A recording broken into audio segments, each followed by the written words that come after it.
Hi, my name is Lily Bradfield.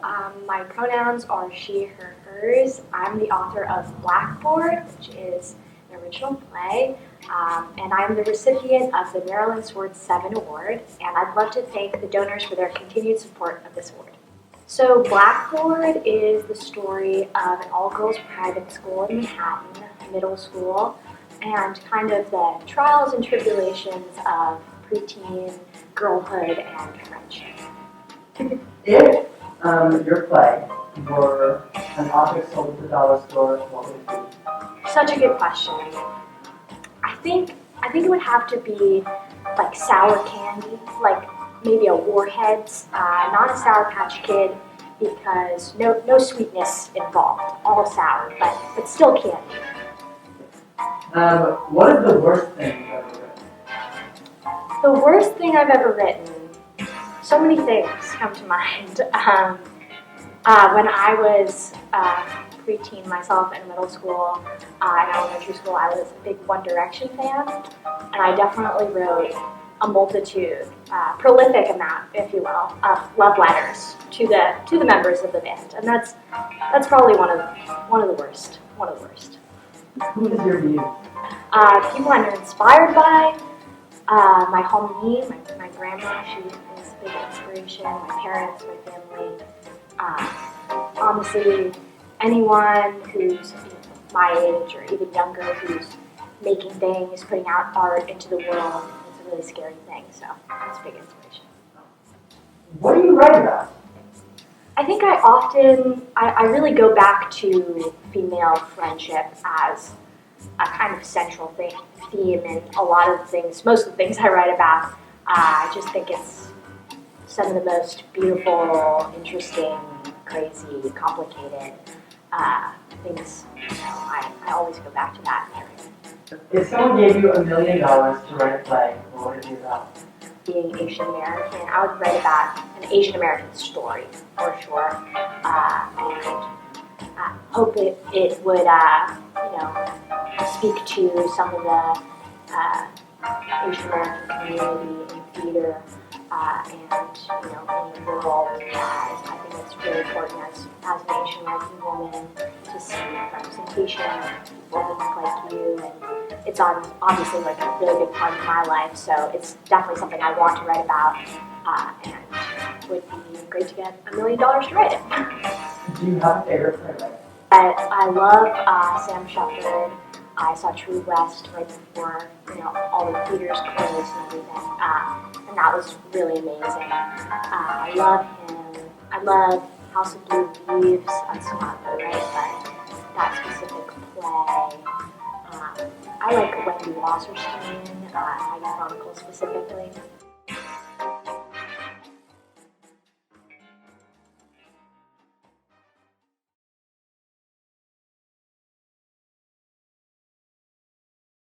Cast of characters: Miss Catherine Bennett, Dean Scott Raymond, Sophie Raymond, Margot, Lucy, Samantha, Mrs. Raymond and Rachel, and Lola. The set. The set is one classroom of the Everly School on East 92nd Street in Manhattan, a preppy K-12 all-girls private school. The stage floor should be hardwood, the walls painted something scholarly. There is a dark wood door at the upstage left corner of the room with a small paneled window. There are 8 desks pointed towards the large maple desk positioned under the blackboard at upstage center. At times, these desks will be moved into a circle. This is a progressive prep school, and they don't believe in desks facing the teacher at all times. The walls are not bare. They are thoughtfully covered in curated posters, though not at all overcrowded. The posters should advertise prestigious colleges, SAT prep, semester abroad programs, and expensive after-school activities. Note that this is a middle school classroom. The teacher's desk is neat, with only a cup of No. 2 pencils, a copy of The Lord of the Flies, and a planner set just so. There is a small trash can next to the desk. The blackboard behind this covers the upstage wall of the classroom, save for the door out. The costumes. The girls, who are in 7th grade, should be in modest school uniform. It is not too strict. The school is progressive. They all wear a light gray polo with the school seal embroidered on the breast pocket, knee-length skirts, and knee-high tube socks. They are free to pick their own shoes. The skirts, however, should be strategically rolled up to show some extra leg. Sophie should be the only character whose skirt falls just below her knees. The lights rise until the stage is only dimly lit, so we can just make out what is on the blackboard. There is a lacy red pair of underwear taped up on the board. Someone has taken chalk and drawn a woman's shapely figure around them to create a scantily clad body wearing this set of undergarments on the blackboard. Written next to the silhouetted woman, Miss Bennet is a slut. The word slut is large in all caps, jarring to the eye. It is written in white permanent marker. We see this only for a beat. The blackboard flips to the other side, which reads, Friday, September 12th, before, in white chalk. The first act of the play takes place on the Friday before the incident. Blackout. Lights up on the classroom, which is in the middle of Friday morning homeroom. The blackboard is covered in today's announcements about that week's events. Miss Bennet stands in front of the class. She is young, late 20s, and has an endearing passion for teaching her students. This is only her 2nd year. She is new blood in an old boys' club private school. The girls listen as Miss Bennet wraps up, some whispering amongst themselves, but for the most part, respectful and attentive. Don't forget about the all-school assembly on Thursday. We won't have homeroom, just go straight to the auditorium. And then the food drive next Friday. Remember, just non-perishables. That's canned food, dry food, you know the drill. So that's the overview for this week. Any questions? Yes, Sophie. I was just wondering is it okay if if I could bring food in early for the drive? It's just that I usually walk on Fridays, so I can't. Jesus Christ. Never mind. I'll bring it Friday. Well, Sophie, if you'd like to bring anything earlier, you can always keep it in my desk and we will just, hold It's on. fine. Miss Bennett, never mind. Right. Anyone else? Mrs. Bennett, but what if I want to bring my food early too? Whatever will we do? Girls, are there any real questions? No? Okay. Well, I'll see you all at 2:50 for English class, okay? Don't forget your copies of Lord of the Flies, which will be starting in class.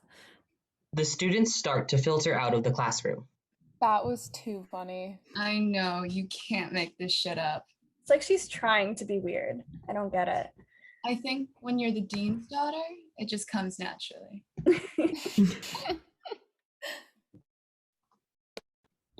Sophie? Yes, Miss Bennett? Sorry about that whole food thing. I didn't mean to cause a whole scene. No, Sophie. Don't worry about that. I just wanted to tell you how much I loved your paper on To Kill a Mockingbird. I'm really impressed. Thank you. It's really nothing. Don't downplay it. You should be proud. Thanks, Miss Bennett. Of course. Now get to class. Miss Bennet sets about tidying her desk for a moment as the bell rings. After a beat, Dean Raymond enters. He opens the door quietly and sneaks up behind Miss Bennet, whose back is turned. He grabs her waist, tickling her and making her jump in surprise. Scott! Jesus, you scared me. They kiss. Couldn't resist. How was homeroom? It was good. Still sort of getting the hang of things here. When I was in grad school, we never trained at private schools, so I'm not totally used to the whole homeroom thing yet, or the all-girls thing. The all-girls thing? You're a girl, Katie. I'm a woman, thank you very much. I don't know. I think it doesn't really matter. 13-year-old girls are scary. You don't need to tell me. Oh, but Sophie is wonderful. Some of the girls give her some trouble, but she's so smart and talented. I know. I'm just worried about her. Maybe it was a mistake to put her in a school where I work. Don't be so hard on yourself, Scott. They're just at that age. They're always picking apart someone for something. Everything is ammo. It'll pass. Right. I just wish she'd come out of her shell a little more. She barely even acknowledges my presence when we're at school. We'd come in together in the morning, and as soon as that first bell rings, it's like I don't even exist. She'll only talk to me if she's alone during a free period. It's ridiculous. Scott, she's 13. Remember being 13? Barely. It's terrible. You're so self-conscious you can barely look in a mirror. She'll grow out of it, don't worry. I know. I just wish she'd hurry up and get over it. Did you read her To Kill a Mockingbird essay? She won't let me read anything she writes. You know how she is. Here. It's wonderful. She's got a really strong voice. Thank you. I think you're really helping her grow. Oh, Scott, shut up. I'm just her English teacher. You're her father. You're right. I should take all the credit. They laugh together, then start kissing, first slow and then more passionately. The dean lifts her onto the desk. The bell rings and they're startled into laughter, then continue to kiss as the lights go to blackout. Lights up on the tip of the stage, which represents outside of the school building. It is lunchtime, and Margot, Lucy, and Samantha are eating their extravagant packed lunches. Steak, sushi, calamari. You really can't come this weekend. No, I know, it totally sucks. But my dad is making like such a big deal out of it, like first time in the new apartment, and I'm like, Dad, it's a divorce, not a super fun thing to make a big deal out of. And it's all the way downtown. Like, really, Dad? So I have to take the train right after school Friday all the way to Tribeca, and I'm not allowed to see anyone all weekend. It sucks. Damn, I'm sorry. That does suck. I bet his apartment will be cool though. And you can go to the Serendipities that's down there now. I'm even allowed out of the house. After I first moved out, he's been all weird about how much time I spend with him. Like, I can't even talk to my mom on the phone because it's like using our time. It's so dumb. Jeez. I know. Just making Postmates a ton of food to the apartment. It'll be fun, like a little vacation. What about you, Sam? Can you come up with me? Can't. Have to help my dad's with this yard sale thing. It's lame, but I promised. So I have to go to the lake with my parents. It's gonna be so boring. At least you'll be at the lake and not selling your shit from the stoop. It's only on Sunday, but they've gotten obsessed. We have to spend all Saturday going through all of our stuff and like color coding it for pricing. I have to fill at least 2 whole boxes. Like, you guys can sell your stuff. How come I'm roped into it? Do you get to keep the money your stuff makes? Yeah, so that's cool. I actually think it'll be kind of fun. Like, we made flyers and everything. Oh, that's so dorky and cute. Shut up! But sorry, I can't come with you. It'll still be fun though. It's the lake. I guess, but it's like a 3-hour drive and it's already getting too cold to swim up there. So what's the point of going anyways? Ugh, what's the point in even driving up to my beautiful second home in Connecticut if the lake won't be the temperature of my liking? It's boring as fuck up there if you can't swim. Whatever you say, Margot. Jesus, you scared the shit out of me, Dean's daughter. What, were you like spying on us? What? No, I just wanted to eat outside and That's so creepy. Yeah. I really wasn't eavesdropping or anything. I just wanted to. Whatever, Dean's daughter. Could you just not? Lights shift from the trio of girls back to the classroom, where Miss Bennett is working and eating at her desk. Sophie enters in a huff. Oh, Miss Bennett, I'm sorry. I didn't know you'd be in here. I'll just go. Don't worry. Just having a sort of working lunch. You didn't want to eat in the courtyard? It's such a beautiful day. Oh, I was just out there. It was too hot, I guess. Well, you can always eat in here with me. Okay. Yeah, okay. Was anyone else in the courtyard? Oh, just like Margot and Lucy and Samantha. Ah, I see. Huh. Nothing. I just understand why you'd rather eat inside. Oh, well, I really like them. There just wasn't like enough room and I didn't want to intrude, so I just thought I'd go inside. I understand. They eat for a moment in slightly awkward silence. So, have you read Lord of the Flies before? Nope. I think you'll really enjoy it. The characters are great archetypal depictions of different societal ideologies. It'll be an interesting one to work through.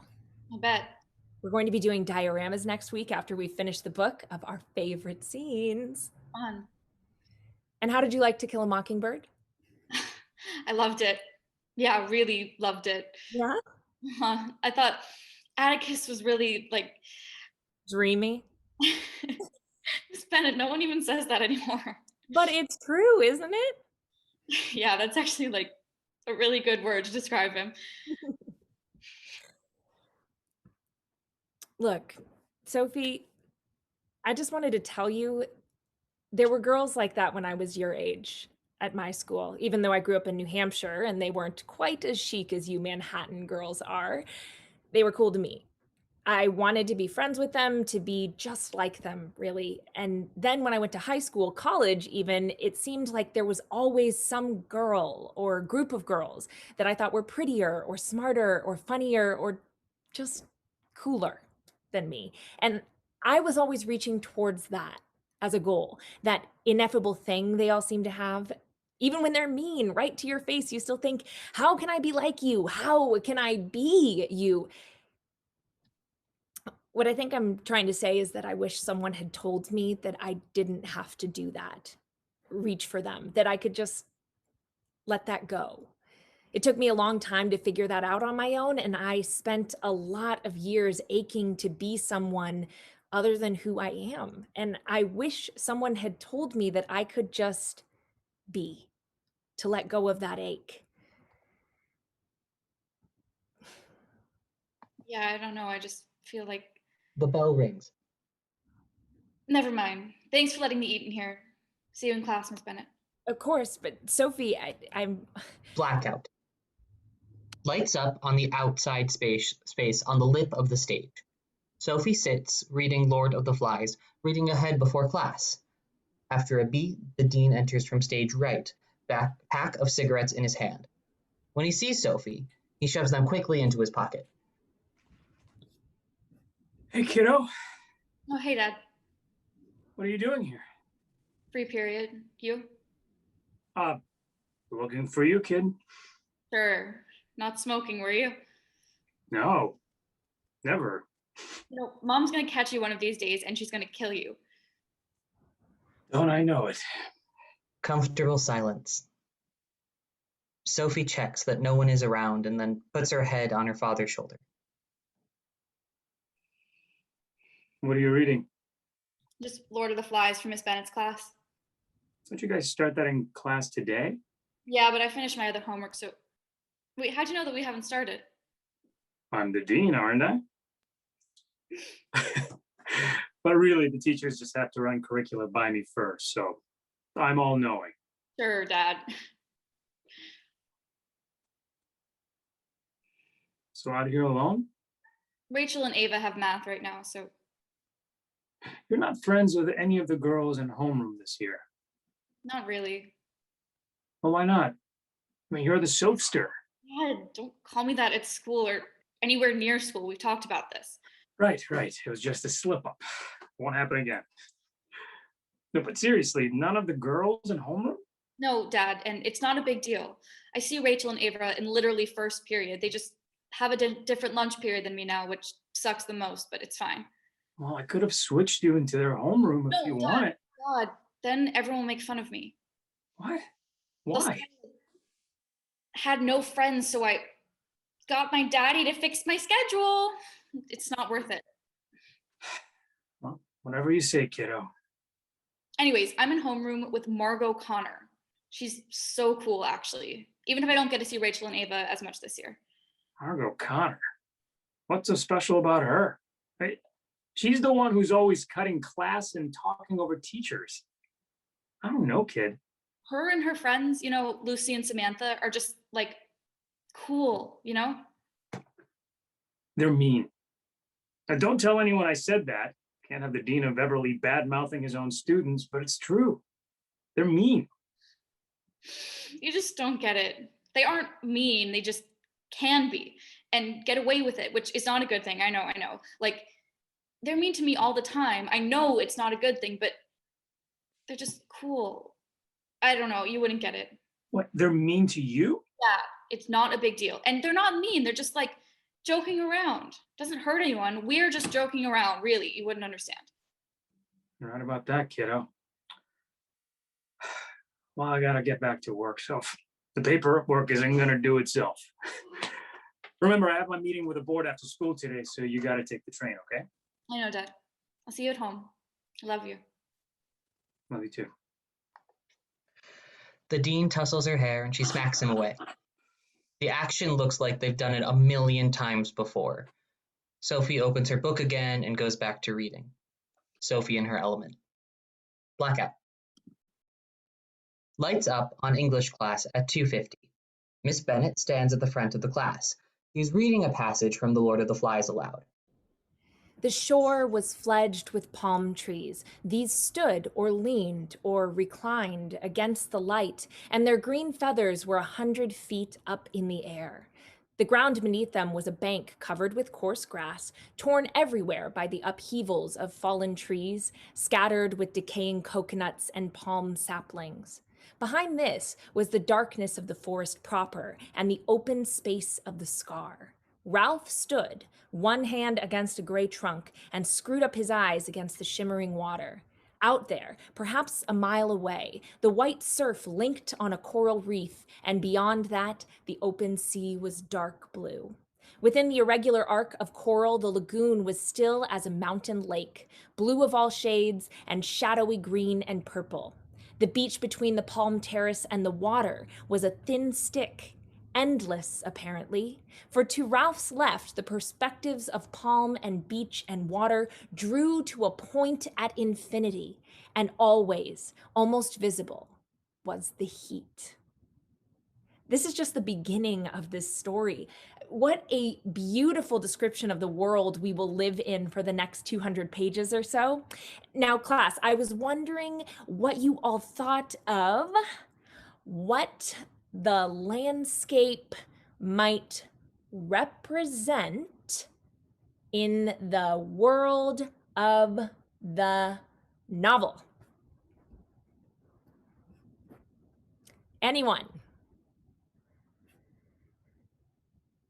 Okay, I get it. We're only just starting the novel. It takes a moment to really get into it. What if I direct you all to a specific part of the passage? Let's look at the end here, what I think is the most important part, in my opinion, starting with the beach between the palm terrace. Everyone with me? The beach between the palm terrace and the water was a thin stick, endless apparently, for to Ralph's left, the perspectives of palm and beach and water drew to a point at infinity, and always, almost visible, was the heat. So what do we think of that? What words or phrases do we think are most important in that sentence?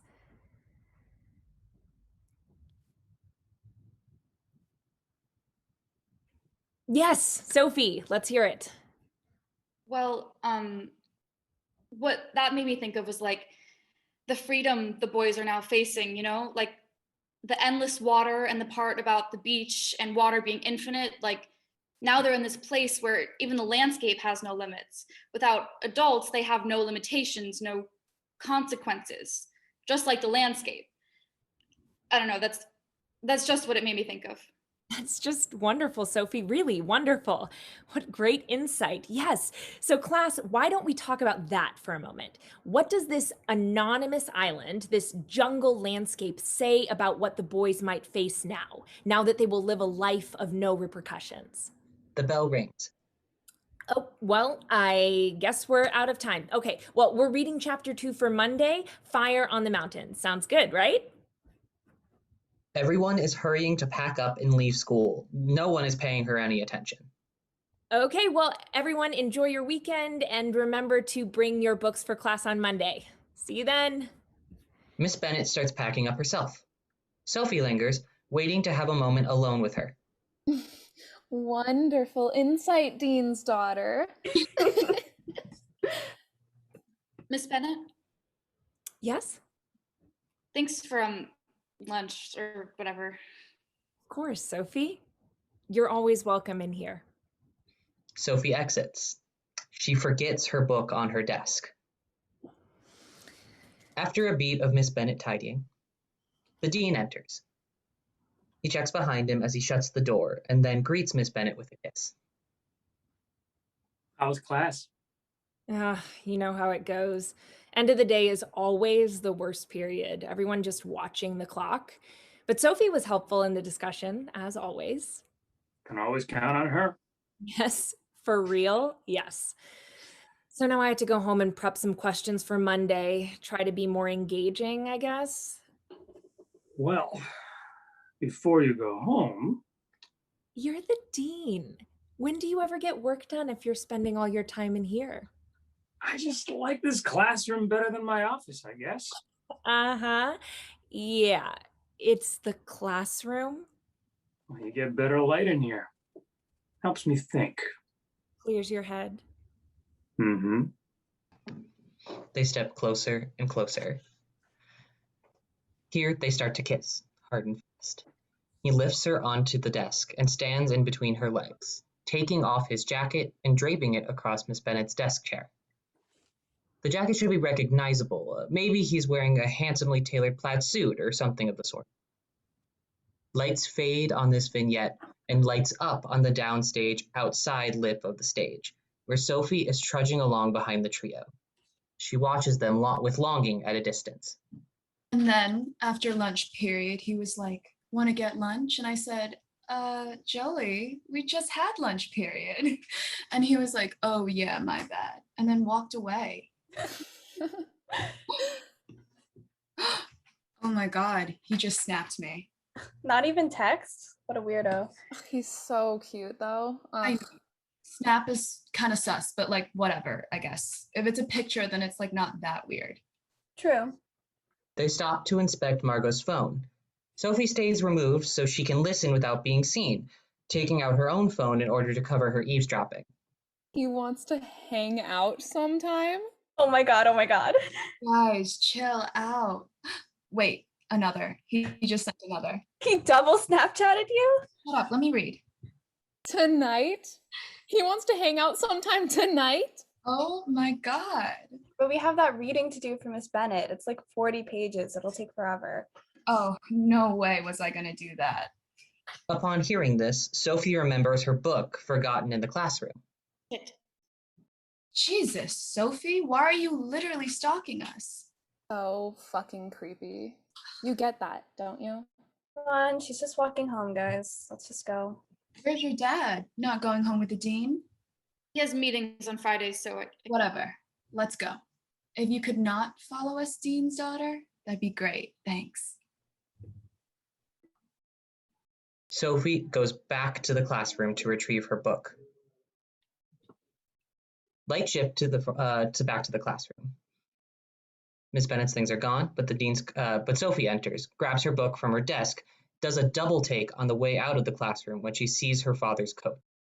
She stops in her tracks and then slowly, with horror, picks the small piece of red fabric peeking out of the front pocket. Red, lacy panties unfurl in her hand. Dropping them to the ground, she stumbles backwards out of the classroom. Lights up now on the entire stage, though the lighting on the classroom has changed. The center, where Miss Bennet's desk in underwear has been spotlit, like a vignetted photograph. Miss Bennet enters, followed by the dean. The scene plays out as Sophie watches. This is how she imagines what must have happened. I know you want it, Dean Raymond. She picks up her own underwear slowly, turning her head towards him. This is all what a child's idea of sex is. It's not realistic, and the blame falls on the mistress, Miss Bennet. Yeah, I do. You are so much sexier than my wife. She can never know. Good. Miss Bennet takes the dean, pushing him onto the desk, tucking her underwear inside his jacket pocket. For later. She climbs on top of him. Just before they kiss, the lights go dark on the classroom. Sophie can't even picture them being intimate together. Her brain just shuts down. She stands, gasping for air, stricken at the lip of the stage. She collapses, beginning to cry. She scrambles for her phone and on instinct calls her mother. Hey, sweetie. Hey. Hey, what's the matter? Are you crying? Are you okay? Sorry. What's happening? Sophie, talk to me. Sophie, I need you to tell me what's happening. Are you okay? Are you safe? Yes, it's nothing. I just. What is it, sweetie? Do you need me to come get you?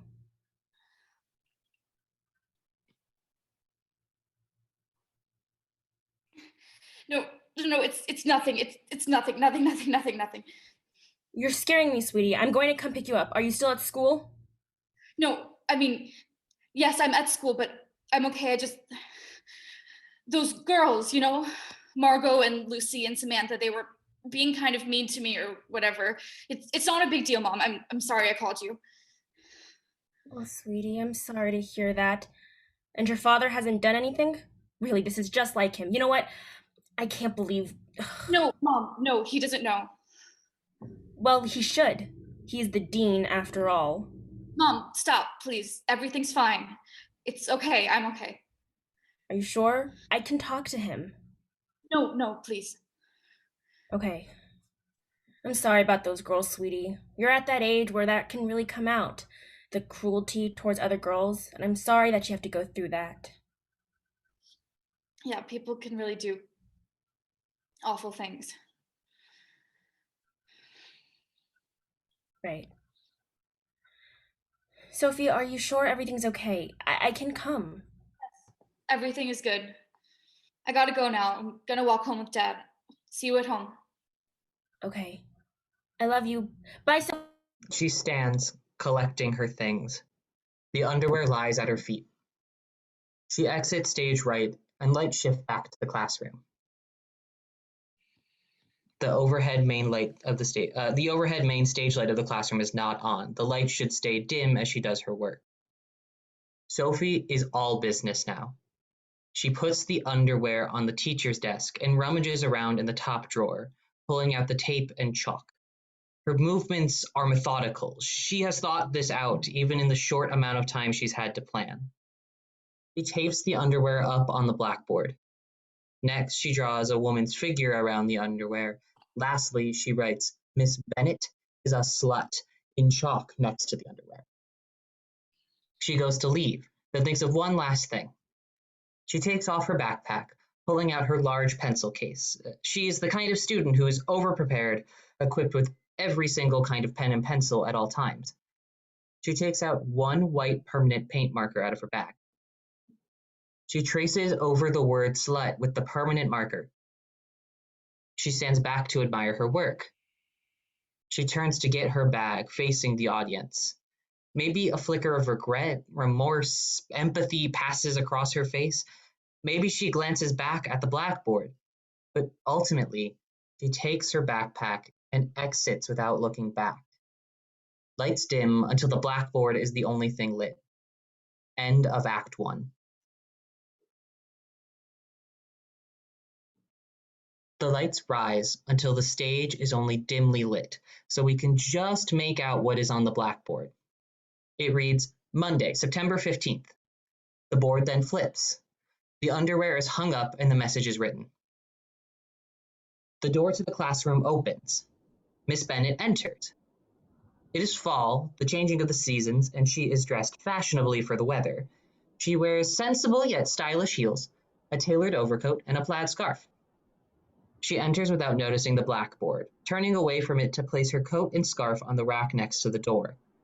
She flicks the light switch and a warm, bright light floods the stage. She turns. She sees the blackboard and starts inhaling sharply. She looks, in turn shocked, embarrassed, terrified, crushed. Her face has gone from pale to bright red, and she is stuck, frozen, staring. Then, in a burst of movement, she tears the underwear off the board, throwing them on the floor and grabs an eraser. She erases the figure easily, then turns her attention to the text. Every word except slut erases easily. She frantically tries to erase the final word. It won't come off. She scrubs harder, desperate.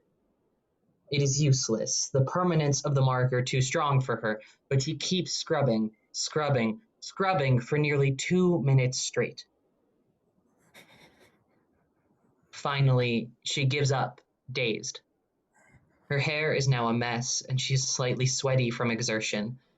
She staggers away, slowly, unable to peel her eyes away from the board. She can't even cry, she is so humiliated. She does not know what to do. What can she do? Blackout. Lights up on 2 girls sitting on the lip of the stage, legs swinging, sharing a Tupperware full of apple slices and one of organic peanut butter. It is morning before school starts on that same Monday. News had spread lightning fast, as they do in small schools. I don't think it was her. I totally think it was her. Who else could have even done that? I don't know, but it wasn't her. Whatever. Do you really think those were Miss Bennett's panties? Oh my god. I hope so. They're so sexy. Who knew Miss Bennett wore red lacy undies? Gross. That is so gross. I heard they're dirty. Oh god. But like, how did whoever put them up even get them? Bell rings, blackout. Lights up on the classroom.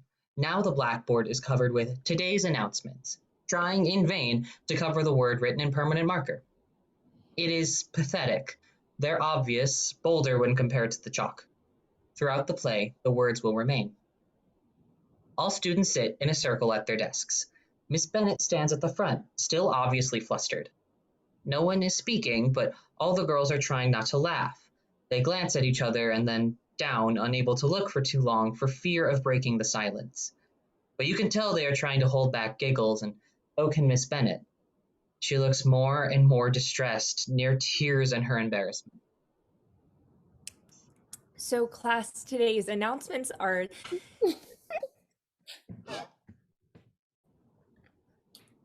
I've already spoken to Dean Raymond, and whoever has done this will be facing serious repercussions. This is an unprecedented breach of privacy at Everly. You will all be called into the dean's office where he, along with the whole board, will question you about your knowledge of the vandalism. Anyways, as I was saying, today's announcements. If you're on the girls' soccer team, you have early dismissal for the away game with Bamford Day School. There will be a pep rally on Friday morning, and 7th graders will be wearing red. So remember to pack an extra shirt. And lastly, don't forget to bring in something for the charity bake sale this Thursday. Mrs. Bennett, may I bring in slutty brownies? The bell rings. Her students pick up their bags and start filing out of the room, chatting and laughing amongst each other.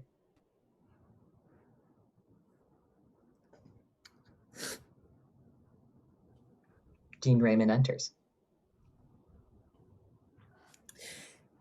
I thought you were meeting with the PTA this morning. He touches her face gently. You won't miss me. Hey, I will figure out who did this, okay? We're starting interviews next period. He leans down and kisses her tenderly. Blackout. In the darkness, we hear over the crackly PA system. Can Margot Connor please report to the dean's office? The first interview. The stage is dark, except for one desk positioned center stage, lit by a spotlight. Margot sits. I get why you think it was me. Yeah, me, Lucy, and Samantha do stupid shit. Sorry, stuff sometimes. But I didn't do this. I mean, I totally wish I did. Mrs. Bennett thinks she's so, poised or whatever. She can't even take a joke. This was obviously a joke, right? God, her face in class today was so red, you should have seen it. I was probably still in bed when it happened, and I was at my lake house all weekend, so it's not like I could have done it then. Anyways, how would I have even gotten the undies in the first place? Jeez, I'm not a psycho. I don't break and enter. How come I'm always being brought in for every little thing? No, really. I understand that me and my friends mess around and everything, but it's like, what about innocence until proven guilty? I've been going here since I was 3 years old. I know I talk during class and come in late, but I've been here since the beginning. Shouldn't that count for something? I don't know who did it. Really, I don't. I wish I did because I totally want to be here. Wish I had thought of that. Sorry, okay, I take it back. Jesus. I don't know. Maybe it went a bit too far, but I don't know. It was just a joke, I think. Everything here is always so serious, all business. It's okay to joke around, isn't it? I don't get why this is such a big deal. It's just like girls being girls, Blackout. Margot, Lucy, and Samantha are eating lunch in the classroom. They bring extremely fancy lunches, except Samantha, whose nice lunchbox is filled with irregulars, PB&J, etc. And they totally thought it was me. I thought it was you. It wasn't? Oh my God, no, but I totally wish it was. That was fucking hilarious. What did they ask you?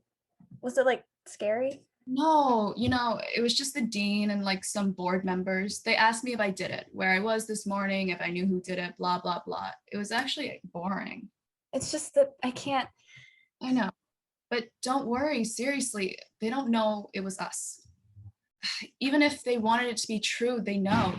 We just like joke around in class, get food, nothing like real. We haven't done something this crazy. It's pretty crazy, isn't it? Like, I don't like Miss Bennett, but I would have never thought to put her fucking panties on the board. Kind of psycho. I know, I love it. Yeah, until we get kicked out. Until I get kicked out. No one is getting kicked out. Speak for yourself. My dads don't own Wall Street. This has literally nothing to do with that? Guys, no one's getting expelled because we didn't do it. Remember? Chill. Sorry. Whatever. I'm just freaked out. I know. So I have my next period, I think. Do you guys know who did it? Here, Sophie quietly opens the door. She has forgotten her lunchbox in her desk. I heard it was the janitor. No way. Well, I heard it was another teacher. Like old Miss Gorman, who's totally jealous of the new teacher and wanted to fuck with her. Hey, don't say anything else or the dean's daughter will tattle on you. I didn't even hear her come in. Hey, dean's daughter, have you snitched already, or do you think you can wait until after lunch? Run to daddy. The bell rings. Blackout. In the darkness we hear, "Can Lucy Thompson please report to the dean's office?" Now Lucy sits at the desk center stage. It wasn't me. Seriously. I know Margot was already here, and if she didn't do it, neither did I, right? Anyway, I had to go to my dad's house in Tribeca all weekend and barely even made it to school on time. I didn't even have enough time for breakfast, let alone pinning up some teacher's dirty underwear. I'm saying that I was far away. Like, Tribeca's all the way downtown, and I had to pack a bag and go there for the whole weekend, so I couldn't have come here. Okay, I guess I could have, but that'd take an hour at least, and it was my first time at my dad's new apartment. I wasn't even allowed to hang out with my friends, so I really didn't go out. You can call and ask him. And I don't have access to my teacher's panties, so sorry. No, I don't know who did it. Yeah, everyone's talking about it. Everyone thinks they know who it was, but they're all joke guesses, not for real. How come you're interviewing everyone? It was probably just the janitor. The old guy who cleans the school at night. He totally thinks Miss Bennett's hot. Sorry, my bad. Yes, I understand why that's inappropriate. But it's true. And I wasn't even saying that. I'm just saying that's what people are saying. Plus, it was all just a joke. Girls are slut, and it's a term of endearment. I'm serious. Boo you whore from Mean Girls, it's a friend thing. A girl thing. Blackout. Over the speaker, can Samantha Green please report to the dean's office? Samantha has replaced Lucy in the chair. It wasn't me. I swear it.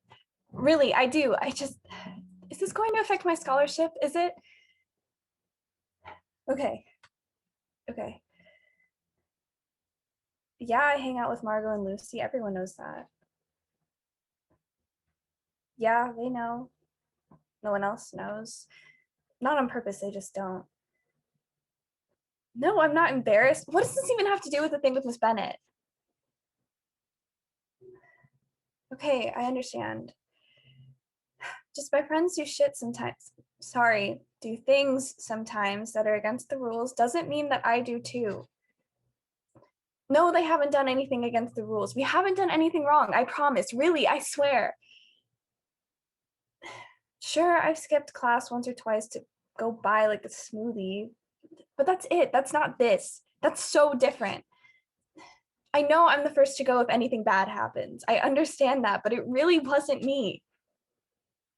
Skipping is so different. And anyways, we did detention for that, so it's okay. We did something wrong and we did the time. We didn't even protest. No, I don't know who did it.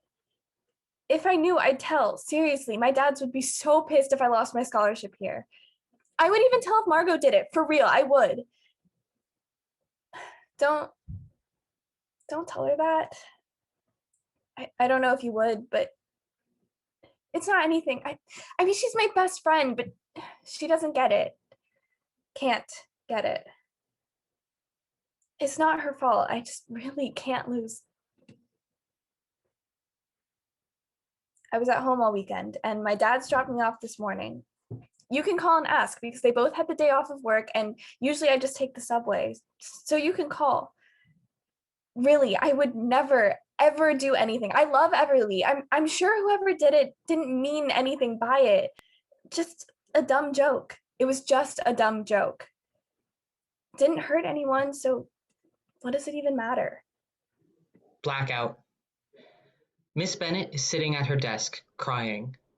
After a minute or so, she stands up and, in a fit of pure rage, flings an object on her desk at the wall.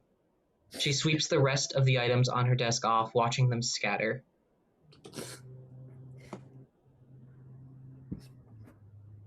Hey. Whoa, what happened here?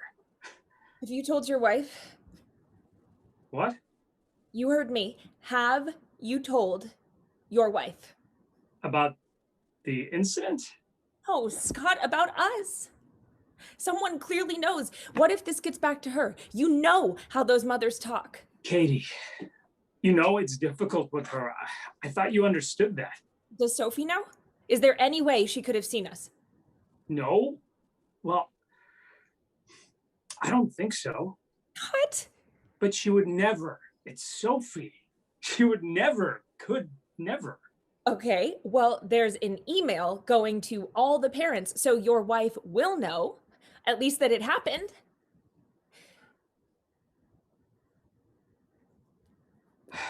Are you ever going to tell her? Honestly? I don't know. Jesus, Scott. Miss Bennett sits down heavily. After a moment, Dean Raymond kneels down beside her, and she slumps onto his chest. They already didn't listen to me. They never did. I don't know why. I've worked here for 2 years now, and I don't think I will ever understand them. They think they're little grown-ups with their iPhones and their oat milk lattes and their skirts hiked up so high. They don't understand who is the adult and who is the child. I speak and it just goes through them. Like they have better things to worry about. They're just girls. Why do they scare me so much? One of them is mine. And she still scares me. Look, we'll figure this out. And they'll be expelled and then it'll be okay. Okay? No. It doesn't matter who did it. It could be any of them. It could be all of them. You don't understand. You'll never understand. It's not something you'll ever have to deal with. No matter what you do, Even if people did find out about us, you wouldn't be fired. I would. You know, I'll probably get fired for this. I would never let that happen. And then that's just the thing, is that I don't have a say in this at all. This happened, and now they'll never look at me the same way again. Lights dim to blackout. Lights up on the lip of the stage outside the school. Sophie sits on the edge during her free period alone. She scrolls through something on her phone and eating carrot sticks. Dean Raymond enters. Hey, Soph. Free period? Yeah. Dean Raymond gets down awkwardly. What are you looking at? Huh? Facebook? Nobody has Facebook anymore, Dad. Right. It's the new one, Tic Tac. TikTok and no. So that thing that happened with your teacher must have been hard to see. That word, you know. Are you doing okay, Soph? Because we can talk about it if you want. Okay. Well, that's good to hear. We've already talked to some of your classmates, those girls, Margot, Lucy, and Samantha. I had assumed it was them, but now I'm not sure. Now, obviously, this stays between you and me, right, kid? Yep. Do you have any info for me? I mean, my little inside source? Not your inside source, Dad. Right. But do you have any guesses? I don't know. I guess I thought it was those girls. They're the only ones cool enough to do that. Cool. But you think what happened to Catherine was cool? Catherine? Miss Bennett. Cool was the wrong word. Sorry. But why would they do that? I don't know. It was just a guess. Maybe they knew something about her that she did that other people don't. You know how things get around this school. What things? I told you. Just a guess. Right. Oh, Mom said I could go to the movies with Rachel and Ava after school. On a school night? Don't you have homework to do? Mom said I could. You can talk to her if you want. No. It's fine. If your mother says it's okay, it's all good with me. Uh-huh. Right.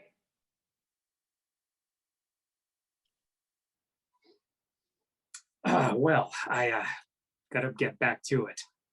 A few more interviews and then it's your turn, kid. But you shouldn't have anything to worry about, right? Yep. Not worried. Dean Raymond stands, thinks about hugging his daughter, and decides against it. Instead, he gives her a small pat on the head, which she doesn't acknowledge. As he walks off stage, she looks up and watches him go. Blackout. Lights up on the classroom. The girls are getting their things for the next class. Sophie's nearby packing, but also listening. I think it went okay. Same. I mean, we didn't do it, so who cares? It's so funny that they think it's us. Yeah, until we have to transfer schools. No one is gonna have to transfer. Everyone loves us. They would never. Everleague's little angels. What was that? Miss Dean Raymond? Nothing. I didn't say anything. So, have you told Daddy yet? Told him what? Who did it? Sorry, never mind. You'd be the last person to know. But Miss Dean's daughter, goody two shoes. If there's homework due Friday, she turns it in Monday. Do you see her skirt? It's almost down to her ankles. Gotta set a good example. Probably has a ruler at home. Oh golly, my skirt. It's 3 millimeters out of school code. Whatever will I do? I must respect the Everly mission. Everly, ardua veritatem lux et veritas. If she could ever keep her mouth shut for more than 5 minutes if she knew. She'd run right to Daddy and It was me. tell him everything. And wait, what did you just say, Dean's daughter? I said it was me. I did it. You guys always talk about messing with her. Well, I did. I fucking did it. I didn't even know she could curse. Are you feeling okay, Dean's daughter? I'm not kidding. I did it. Really, I did. Yeah, okay, sure you did. Sophie silently reaches into her backpack and produces a white permanent marker. The three girls look between that and the blackboard, still branded with the words Sophie has written in capital letters. Wow. Damn, Dean's daughter. Who would have thought? From goody two-shoes to, well, a bitch. That is impressive. So why'd you do it? She's saved by the bell. At that moment, we hear over the PA speaker, "Can Sophie Raymond please report to the dean's office?" Blackout. Lights up on Sophie in the center stage desk, lit by spotlight. Hello. Hey, Dad. I'm sorry. I just don't really understand why you called me in. Well, I guess you're just doing your jobs, calling everyone in. Makes sense. I would never, ever want to hurt Miss Bennett. She's still a new teacher. I want her to feel at home here at Everly. That's so, so important to me. She teaches us such valuable things: honesty, perseverance, fidelity, to knowledge. I was with my father all weekend, right, Dad? We made banners for Friday's pep rally. It was so, so fun. And I always get here early because I come with my dad, but I just sit outside his office until homeroom. I was finishing an assignment for Miss Bennett this morning, actually. I'm sorry, I really wish I did, but I'm not that close with the girls in my homeroom. I prefer to just stick to myself, to books, I find my focus is better suited there. That's why I was so shocked to see someone just completely humiliate our teacher like that. So embarrassing. I didn't know anyone at Everly could ever do something like that, take someone's respect like that. I really wish I knew who did it. Maybe... 3 more spotlights rise to half brightness on 3 other desks in line with Sophie's, equally spaced along the stage. In them are Lucy, Samantha, and Margot, each in their own desk facing the audience. They are all being interviewed separately at different points in time. I told you I didn't do it. I was late to school. And gone all weekend. Please don't take away my scholarship. I didn't do it, I swear. Why would I? I'm the dean's daughter. I love Everly.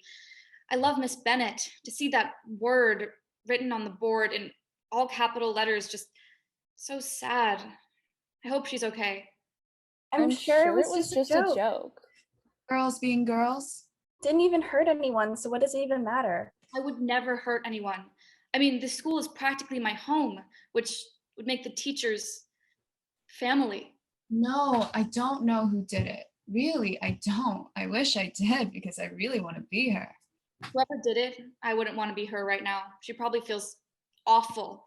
All for a joke. That was obviously a joke, right?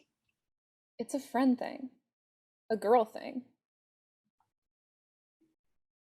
Girls can be so mean, can't they?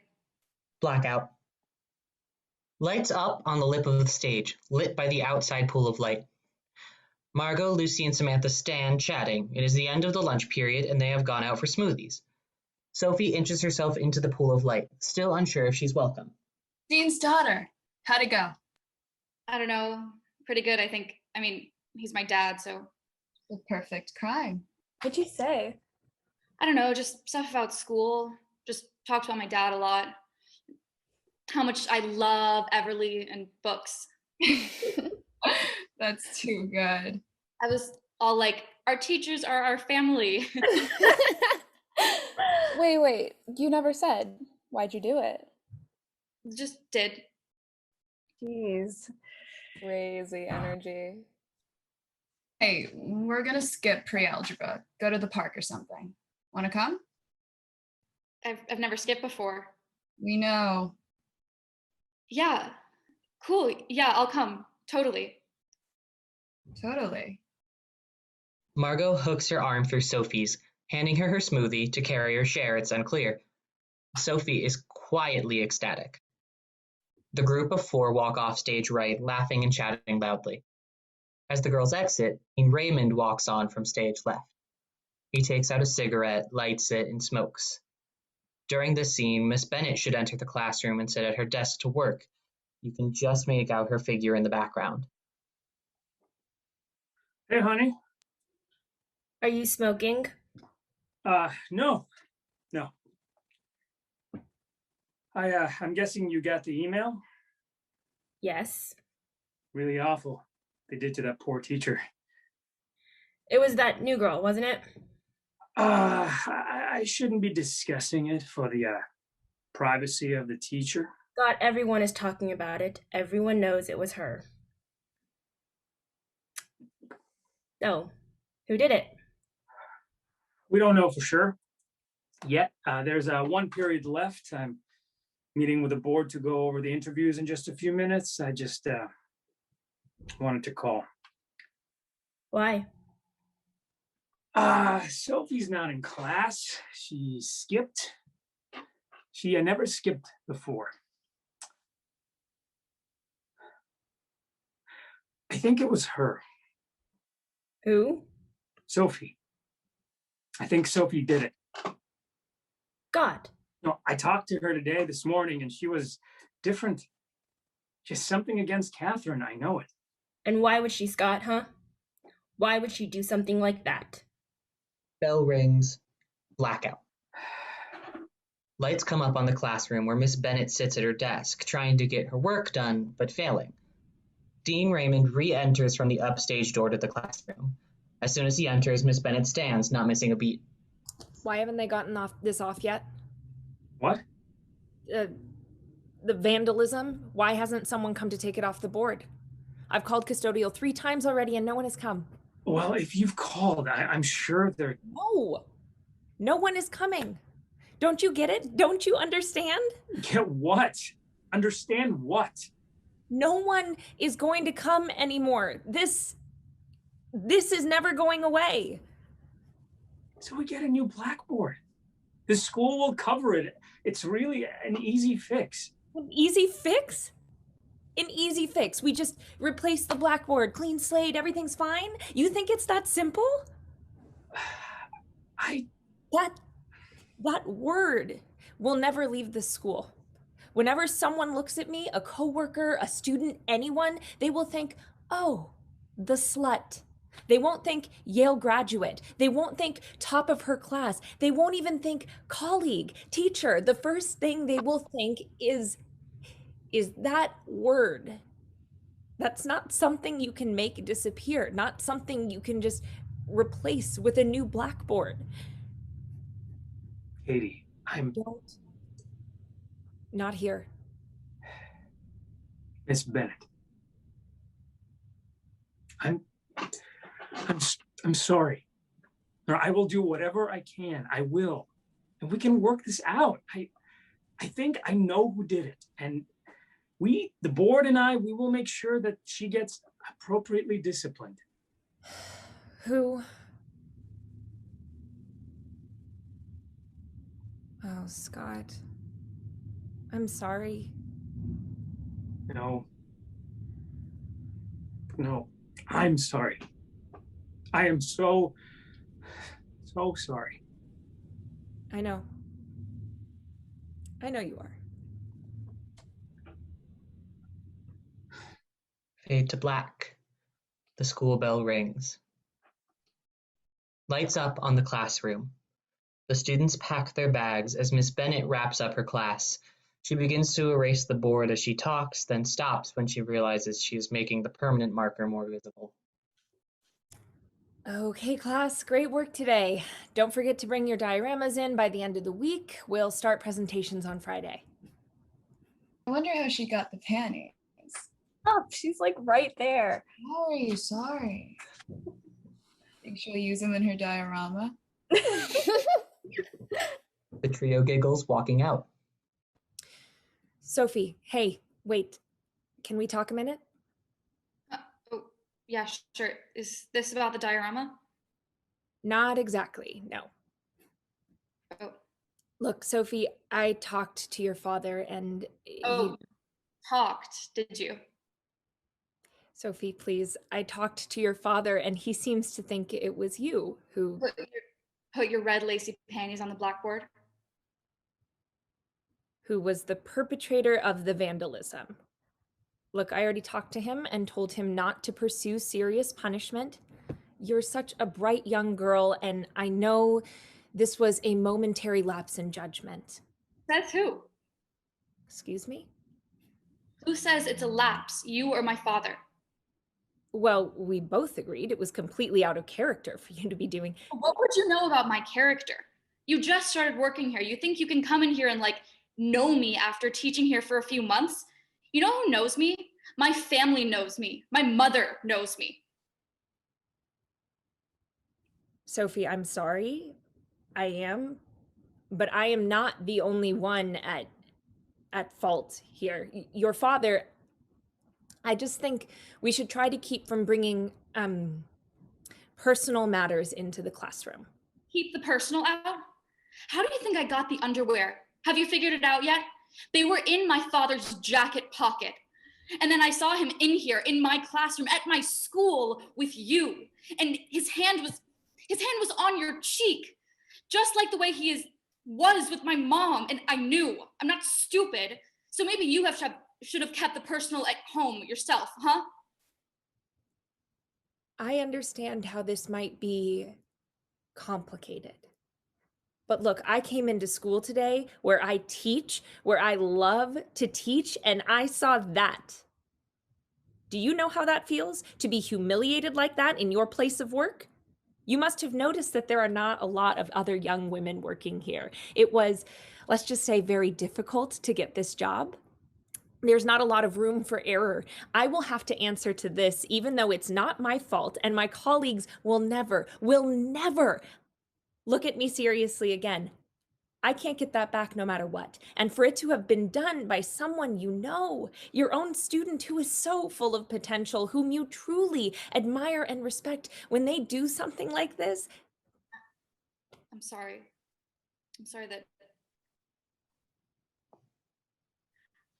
that you ever came here. She turns and walks briskly out of the door. Miss Bennet has to steady herself, putting a hand on the desk out of shock. She looks at the words Sophie has written. The lights dim until only the word slut is lit. The marker should catch the light. It seems to burn. Blackout. End of class.